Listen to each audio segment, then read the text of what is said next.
ज्योतिरादित्य सिंधिया ने पहली बार बोला राहुल गांधी पर हमला। मार्च 2020 में कांग्रेस छोड़ बीजेपी में शामिल हो गए थे सिंधिया। राहुल गांधी के नए लुक को लेकर सिंधिया से हुआ था सवाल, तो बोले अब भी कोई लुक बाकी है क्या। कांग्रेस की हार पर सिंधिया की ली चुटकी से उठा कांग्रेस में जोर का दर्द। कभी एक दूसरे पर सीधा हमला करने से बचते थे दोनों नेता। कभी बेहद करीबी दोस्त थे सिंधिया और राहुल गांधी।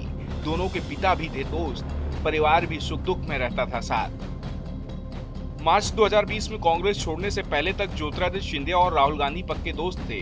दोस्ती ऐसी कि 2019 के लोकसभा चुनाव में कांग्रेस की हार के बाद पार्टी के बड़े नेता भी राहुल के खिलाफ हो गए, लेकिन सिंधिया ने उनका साथ नहीं छोड़ा।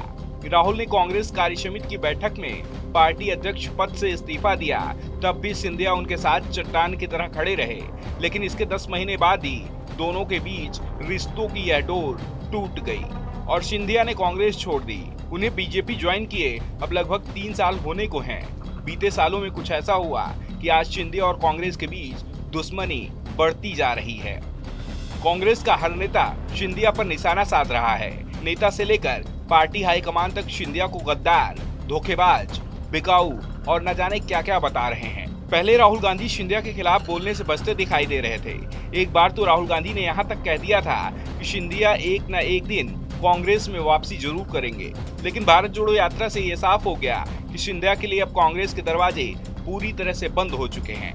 मध्य प्रदेश में जब भारत जोड़ो यात्रा पहुंची तो सिंधिया के बयानों से उनके घर वापसी की चर्चाएं शुरू हो गई थी। सिंधिया ने भारत जोड़ो यात्रा का स्वागत करने के संकेत दिए थे, लेकिन जब कांग्रेस के महासचिव जयराम रमेश से सिंधिया की वापसी को लेकर सवाल किया गया, कांग्रेस महासचिव ने केंद्रीय मंत्री ज्योतिरादित्य सिंधिया को 24 कैरेट का गद्दार करार देते हुए पार्टी में ऐसे नेताओं की वापसी को लेकर कोई गुंजाइश नहीं है वाला जवाब मिला।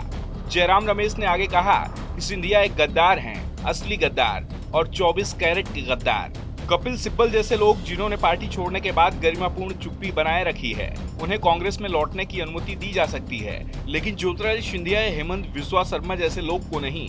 वही राहुल गांधी से जब ये सवाल पूछा गया तो राहुल गांधी ने कहा था ये फैसला प्रदेश कांग्रेस को लेना है या पार्टी अध्यक्ष फैसला करेंगे।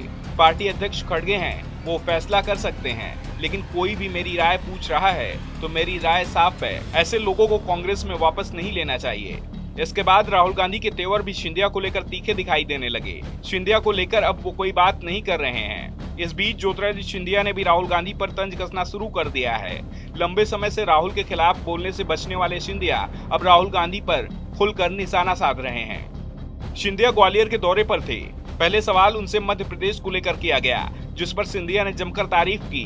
फिर बारी थी त्रिपुरा समेत 3 राज्यों के विधानसभा चुनाव में कांग्रेस की करारी हार की, जिस पर सीधे राहुल गांधी को निशाने पर लेते हुए सिंधिया ने कहा वही इस हार के जिम्मेदार हैं। उन्होंने कहा कि 3 राज्यों के नतीजे जो आए हैं उसके बाद राहुल गांधी का कोई लुक बाकी रह गया है क्या। ग्वालियर आए सिंधिया ने कहा कि राहुल गांधी और कांग्रेस को धीरे धीरे पूरे देश ने ही नकार दिया है। ज्योतिरादित्य सिंधिया ने राहुल गांधी के विदेश में जाते ही बदले हुए लुक पर निशाना साधते हुए कहा लुक और परिचय की बात मैं नहीं करूंगा। आगे सिंधिया ने कहा पूर्वोत्तर के 3 राज्यों में जो चुनाव के नतीजे आए हैं उससे साफ हो गया है कि राहुल और उनकी भारत जोड़ो यात्रा का कोई असर नहीं हुआ है।